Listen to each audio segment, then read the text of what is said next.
제가 오늘 두 가지를 선지자에게 제재를 당했는데요. 첫 번째, 이 찬양을 내가 부르겠다. 그건 안 됐다. 절대 안 됐다. 두 번째는 시편 16편을 내가 영어로 함성해서 한번 하겠다. 그것도 안 된다. 두 가지를 다 제재를 받아서 기가 죽어서 또 이렇게 왔거든요. 그래도 이것이 행복일까요? 행복입니다. 그래서 저를 제재해주는 선지자가 있다는 것이, 또 책망해주는 선지자가 있다는 것이 큰 행복입니다. 여러분도 마찬가지죠?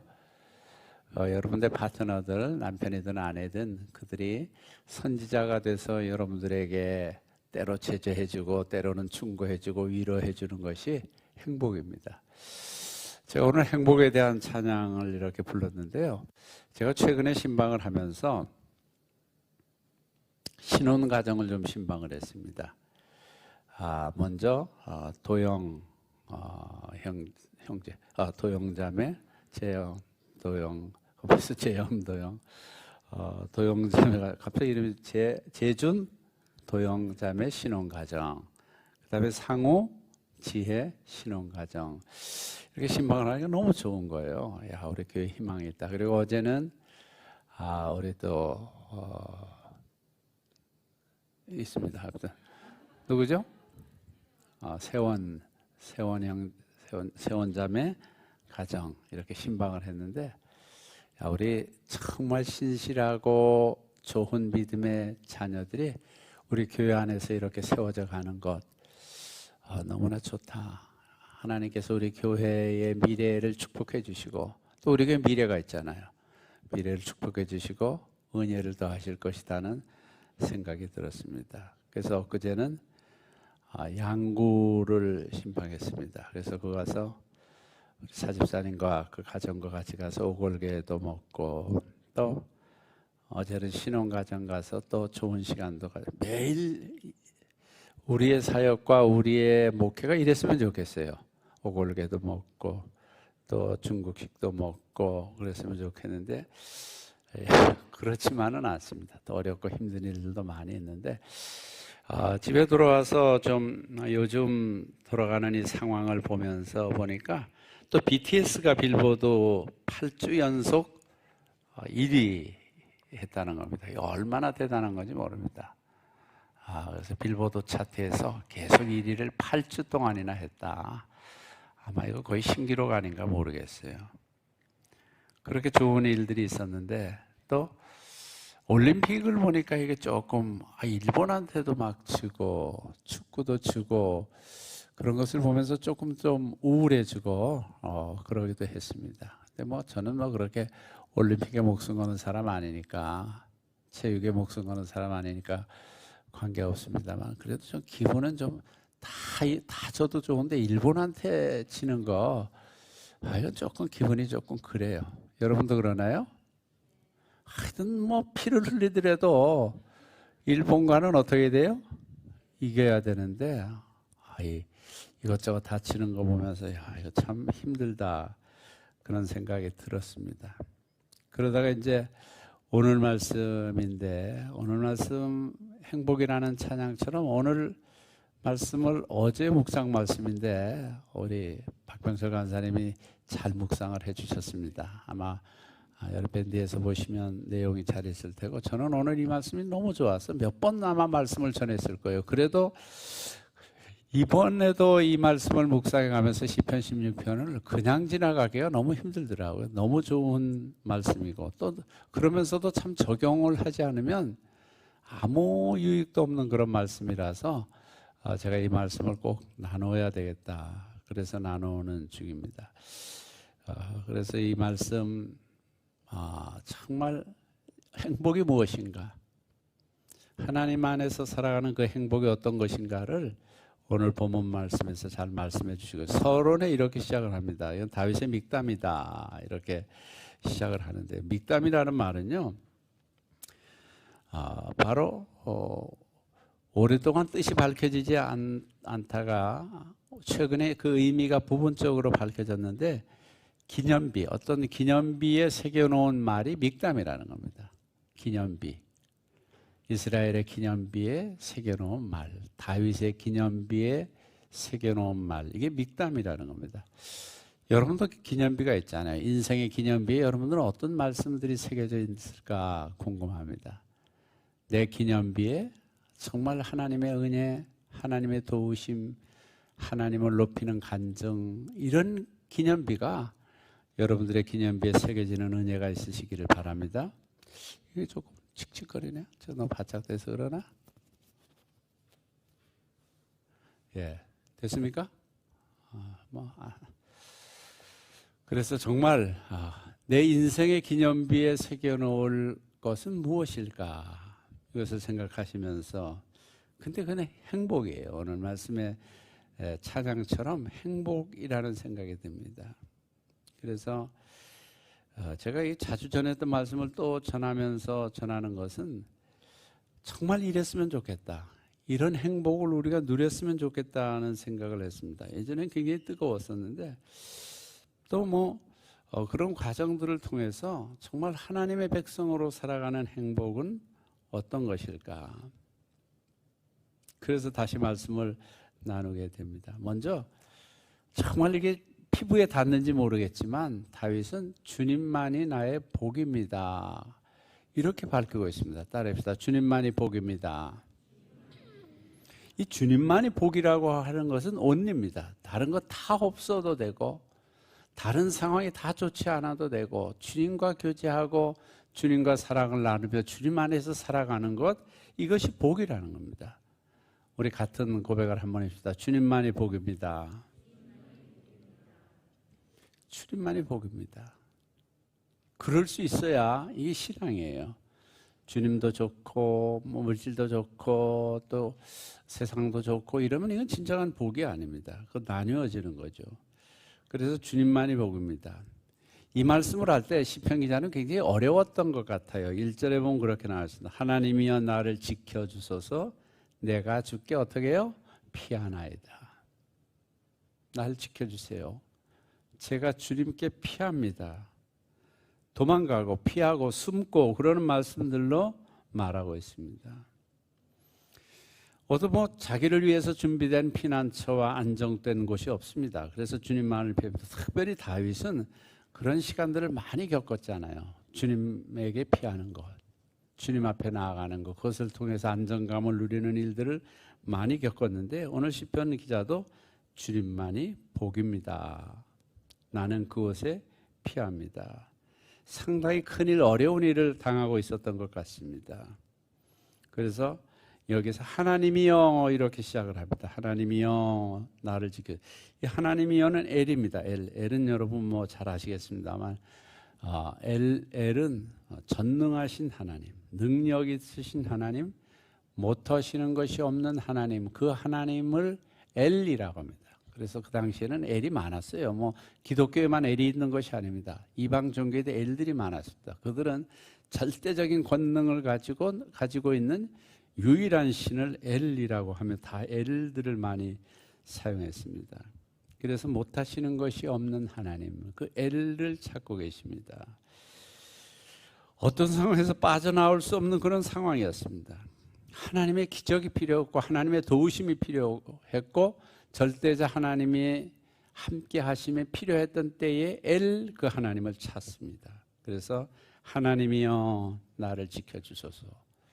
너무 힘들고 어딘가 피해야 되고 이길 수 없고 자신의 힘으로 그럴 때 엘입니다. 엘, 전능하신 하나님, 빠져나올 수 없는 상황에서 하나님이 기적의 장소로 하나님의 품에 안기고 하나님이 지켜주시는 그 지킴과 보호하심을 받기 위해서 엘 하고 나.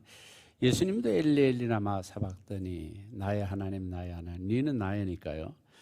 그래서 어려운 일을 당할 때 정말 명료하고, 우리들은 어려운 일을 당하고 힘든 일을 당하면 우리 신앙의 수준이 나타납니다.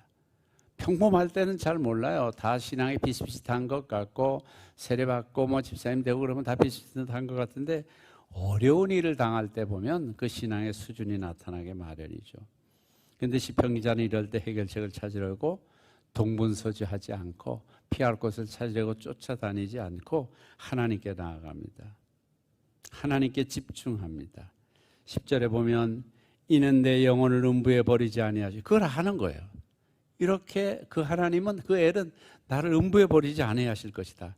주의 거룩한 자로 썩지 않게 하실 것이다. 썩어 문드러지지 않게 하실 것이다. 죽을 것 같다는 상황 속에서 환경에서 나올 수 있는 말이 아닌데 그 하나님께 자기가 피하면서 거기에 도움을 얻겠다는 겁니다. 그런 가운데 고백하는 말이 그의 믿음이 되었습니다. 주밖에는 나의 복이 없습니다. 다 같이 시작. 주밖에는 나의 복이 없습니다. 오늘 하루 일주일 내내 주님이 나의 복이 근원이시구나. 주님밖에는 나의 복이 없습니다. 그렇게 고백하시면서 믿음으로 사시면 굉장히 좋습니다. 오늘 말씀을 세번역 성경에서는 표준 세번역이 이렇게 말합니다. 나더러 주님에 대해 말하라면, 주님에 대해서 나한테 누가 주님이 어떤 분이 이렇게 말하라면 하나님은 나의 주님, 주님을 떠나서는 내게 행복이 없다 하겠습니다. 주님에 대해 말하라면 하나님은 나의 행복, 그 주님을 떠나서 내게 행복이 없다고 내가 하겠습니다. 이 확신을 가지고 있었어요. 주님에 대해서 한번 말해봐. 그러면 나의 주님이고 하나님이 나의 주님이고 그 주님을 떠나서는 나의 행복이 없다. 여러분들 하나님에 대해서 주님에 대해서 말하면 무슨 말씀을 하시겠습니까? 나를 피곤하게 하고 정신적으로 더 힘들게 만들고 마음이 나누어지게 만드는 그런 분이라고 말하시지는 않으시겠죠. 이렇게 말하는 것은 해결책을 찾기 위해서 동분서지 않고 하나님을 만나고 하나님께 나아가는 곳에 집중하겠다는 것입니다. 우리도 마찬가지입니다. 이럴 때 하나님께 나아가기를 집중해야 할 것입니다. 여러분 이 말씀을 우리 생명의 삶에서 이렇게 말합니다. 레위 지파를 연상한다. 레위 지파가 뭐가? 레위 지파의 기업은 누구죠? 무엇이죠? 하나님입니다. 레위 지파는 이 세상에 자기의 기업이 없어요. 땅이 없어요. 하나님만을 기업으로 삼았던 그 레위 지파처럼 거기에 집중하겠다. 기도만 하고 사람들과의 관계를 완전히 끊었다는 말은 아닙니다. 3절을 보면 알 수 있어요. 우리 같이 한번 읽겠습니다. 시작. 땅에 있는 성도들은 존귀한 자들이니 나의 모든 즐거움이, 그러면서 또 다른 성도들을 세워가는 거예요. 땅에 있는 성도들은 존귀한 자들이니 나의 모든 즐거움이 그 안에 있도다. 그래서 3절을 세번역에서는 표준 세번역이 이렇게 말합니다. 땅에 사는 성도들에 관하여 말하자면 성도들은 존귀한 사람들이요 나의 기쁨이다. 그렇게 말했다는 겁니다. 그러니까 성도들과 함께하는 일도 매우 소중하고 중요하다는 말입니다. 그런 존재가 바로 하나님의 백성들입니다. 우리 주님을 떠나서는 행복이 없다고 하는 존재, 그런 공동체, 그것이 하나님의 백성들이고 하나님의 교회 공동체입니다. 뭐 하나님이면 다야? 그러면 우리는 그렇습니다. 하나님이면 다입니다. 그렇게 고백할 수 있는 존재들이라는 겁니다. 예수 비교해서 말하고 있는데 우상 숭배자들은 어때요? 4절에 보면 다른 신에게 예물을 드리는 자는 괴로움이 닿을, 다른 신에게 예물을 드리고 우상 숭배해봐야 괴로움이 닿을 것이라. 나는 그들이 드리는 피의 전제를 드리지 아니하며 내 입술로 그 이름도 부르지 않겠다. 세상 사람들이 부르는 우상과 같은 존재들, 그것에 대해서 나는 이름도 부르지 않겠다 고백합니다. 그러면서 두 번째는 크게 하늘의 복을 바라보라. 하늘의 복을 바라보라. 궁극적으로는 하나님이 주시는 하늘의 복을 바라보는 안목을 가지라는 것입니다. 이 모든, 즉 그 모든 하늘의 복은 추상적인 것 같지만 확실한 사실이고 실체라는 겁니다. 그래서 그 하나님의 복을 바라보라. 가장 확실한 복이라는 겁니다. 한번 생각해 보세요. 인간관계라든가 돈이라든가 직장이라든가 건강 문제라든가 이것은 이따가도 없어지고 실체가 아닙니다. 또 사라질 수 있는 것들입니다. 물론 안정감을 누리고 살아갈 수 있는 경제적인 토반이 있는 사람들이 있을 수 있습니다만은, 그러나 코로나가 오면서 얼마나 많은 것들이 달라졌습니까? 세상이 굉장히 안정적이고 중요하다고 생각하는 것들이 다 무너진 적이 얼마나 많습니까? 그래서 그런 것들은 믿을 게 별로 없다는 겁니다. 그래서 하늘의 복을 바라보라. 그러나 시인은 여호와께서 자신의 기업 소득 분기심으로 결코 잃어버리지 않을 것이라. 우리 6절 같이 읽습니다. 시작. 내게 줄로 재어준 구역은 아름다운 곳에 있으며 나의 기업이 실로. 내가 말씀드릴 때마다 말씀드렸어요. 여기 줄로 재어진 구역 바운더리라는 겁니다. 하나님이 바운더리. 이건 내 거거든. 이건 내 거야 바로. 내 것도 너한테 줬으니까 내 거거든. 이렇게 말하는 거 바운더리. 그것은 아름답다는 겁니다. 아름다운 곳에 있다. 정말 중요하다는 겁니다. 이스라엘 민족이 가나안 땅에 들어가기 전에 하나님께서 여호와를 통하여 12지파에게 땅을 나누어 주십니다. 이 바운다리를 정해 주시는 거예요. 낮으면 그들끼리 싸울 수도 있고 뭐 제비 뽑아서 해도 되겠습니다만 하나님이 그냥 주권적으로 나누어 주십니다. 하나님이 나누어 주셨기에 그 바운다리는 매우 중요합니다. 하나님 므낫세에게는 왜 이렇게 넓은 땅을 주셨고 단지파는 왜 이렇게 작은 땅을 주셨는지 하나님의 주권입니다. 하나님이 하신 일입니다. 왜 베냐민에게는 여리고가 있는 큰 산비탈을 주시고 골짜기가 많고 비옥하지 않은 땅을 주셨을까? 그것도 하나님의 주권입니다. 하나님이 그냥 주신 겁니다. 바운다리입니다.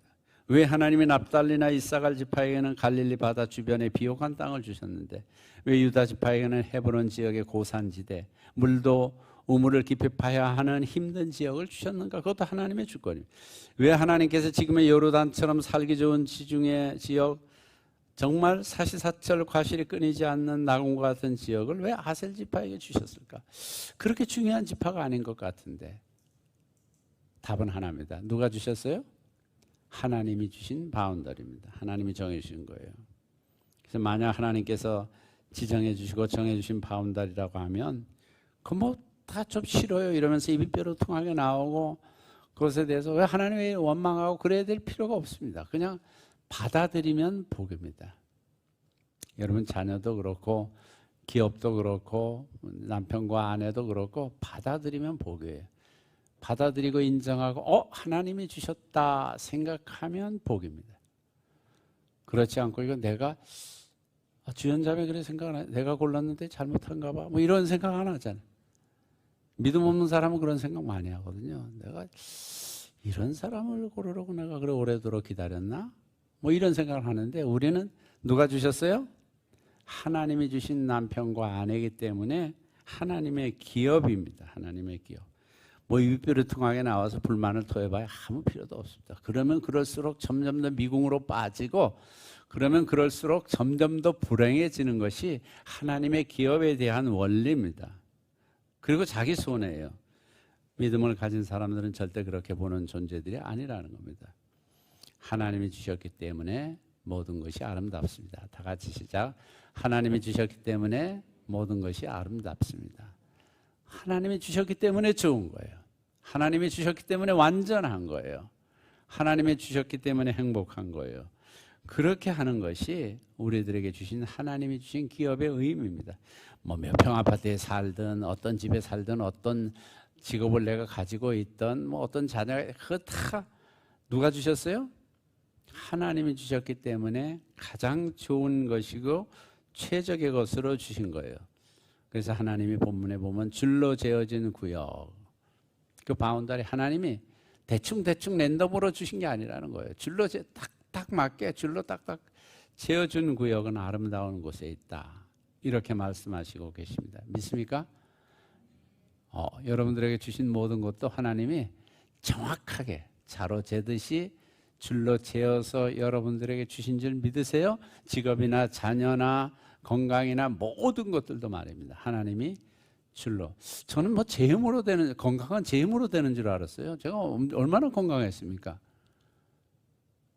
믿지 않으시는 것 같지만 아무튼 제가 100대 명산을 다 하고요. 뭐 ABC를 다녀오고 나름대로 굉장히 제가 건강한 줄 알았어요. 내 무너지니까 아무것도 아니더라고요. 요즘은 할 수 없이 금변산 둘레길이나 그렇게 살살 걸어 다닙니다. 그래도 제 건강을 위해서 쉬지 않고 매일매일 걷습니다. 예전에 좀 게을렀거든요. 건강하다고 생각하니까 운동 안 하고 뭐 산에도 안 가고 뭐 그러면서 게을렀더니 망가지기 시작하니 하루아침에 다 망가지더라고요. 그래서 이거 아니구나. 결코 교만하면 안 될 일이구나. 하나님이 줄로 지어준 건 하나님이 주신 거예요. 건강도 하나님이 주시는 거예요. 그래서 그것 여러분들의 남편, 여러분들의 아내, 여러분들의 자녀 전부 누가 주신 거예요? 하나님이 주신, 줄로 지어서 딱 맞게, 제 결혼식의 줄의 말씀처럼 딱 맞게 하나님이 줄로 지어 주신 것입니다. 한 치 오차도 없는 것을 표현하기 위해서 줄로 지어준 것이다 말합니다. 여러분, 우리에게 있는 모든 것이 다 마찬가지입니다. 하나님이 기업으로 주신 것들은 하나님이 딱 맞게 줄로 지어준 것입니다. 거의 뾰루퉁하게 나와가지고 불만 토하며 살아가봐 인생 점점 더 꼬이고 망가집니다. 하나님이 줄로 지어준 것. 그렇다면 그것 가운데 주시는 하나님의 은혜를 보면 기쁨이 가득하게 될 것입니다. 여러분, 오늘 10절에 보면 같이 한번 읽겠습니다. 시작. 이는 주께서 내 영혼을 수월해 버리지 아니하시며 주의 거룩한 자를 멸망시키지 않을 것임이니이다. 예. 나를 버리지 않는다. 다윗은 그것에 대한 믿음이 확실했습니다. 마음과 생각을 지킬 수가 있었습니다. 그렇기 때문에 그는 9절에서 보면 온 전인적이라는 건 뭐예요? 우리의 영, 우리의 혼, 우리의 육체 모든 것입니다. 그것을 9절에서 그렇게 표현하고 있습니다. 정말 소중한 절입니다. 우리 같이 한번 읽어보겠습니다. 시작. 이러므로 나의 마음이 뭐가 기뻐요? 마음이 기쁩니다. 마음이 기쁘면 땡이에요. 끝이에요. 누가 뭐래도 내 마음이 기쁘면 돼요. 그 다음에 뭐가 즐거워요? 내 영도 즐거워한다는 겁니다. 영도 살아나고 영도 하나님과의 관계 때문에 즐거워하면 그 다음에 마지막으로 내 육체도 안전히 살리니. 그렇습니다. 마음과 영과 육체가 기쁨이 충만하고 완전한 상태에 들어가게 된다는 것을 말씀해 주시고 있습니다. 그렇게 될 때 온전한 전인적인 존재로서 하나님 앞에서 살아갈 수가 있게 된다는 것입니다. 여러분, 하나님은 복의 근원입니다. 2절 말씀은 한번 외우면 좋을 것 같아요. 내가 여호와께 아뢰되, 시작. 내가 여호와께 아뢰되 주는 나의 주님이시오니 주밖에는 나의 복이요. 앞에 주는 나의 주님이시오니, 그래 여러분들의 머리로 그거 다 하기 어려워요. 그러니까 마지막에 있는 거 따라합시다. 주밖에는 나의 복이 없다. 그것만은 확실히 주밖에는 나의 복이 없다. 주님은 복의 근원이십니다. 그 모든 것을 주셨습니다. 주밖에는 다른 복이 없습니다. 그 복을 가지고 믿음으로 살아 승리하시는 여러분들 되시기를 주의 이름으로 축복합니다. 그래서 오늘 이 더위 가운데 코로나 시대, 짜증나는 시대 속에서도 하나님이 주신 이 모든 자원들, 이 모든 은혜들로 인하여 기쁨과 은혜가 충만하고, 그래서 오늘 설교 제목이 나의 복은 하늘의 복을 그대로 가져다가 우리가 쓰는 거 아니겠습니까? 그런 존재로 하늘의 복을 누리면서 살아가는 온전한 성도들 다 되시기를 주의 이름으로 축복합니다. 기도하겠습니다. 하나님, 그렇습니다. 오늘 말씀을 통해서 나의 복은 하늘이 주시는 복이고 하나님 안에서 누리는 복입니다. 그것을 다시 한번 깨닫고 나아갑니다. 그래서 나의 마음도 영혼도 육체도 즐거워하며 승리할 수 있는 것은 하나님이 다 주셨기 때문입니다. 하나님이 바운다리, 하나님이 나에게 줄로 지어진 그 모든 것은 아름다운 것이며 복된 것이라는 것을 잊지 않고 감사하며 살아갈 수 있도록 인도해 주시옵소서. 내 가정으로 인하여 감사하며 기뻐하게 하시옵소서. 내 가정에 만나게 하신 남편과 아내, 또 모시게 하신, 섬기게 하신 어르신들, 또 우리가 양육하며 세워가는 다음 세대들, 자녀들 모두가 다 하나님이 허락하신 복의 근원임을 알고 그들을 아름답게 세우며 믿음으로 승리해 나가는 저희들 되도록 축복해 주시옵소서. 예수님의 이름으로 기도드립니다. 지금은 우리 주 예수 그리스도의 은혜와 하나님 아버지의 사랑과 성령의 감화 감동하심이 오늘 정말 하나님의 백성으로서 하나님이 기뻐하시는 복된 삶을 살아가기를 소망하며 나아가는 저희 나눔교회 모든 공동체 위에 영원토록 함께 하시기를 간절히 축원하옵나이다. 아멘.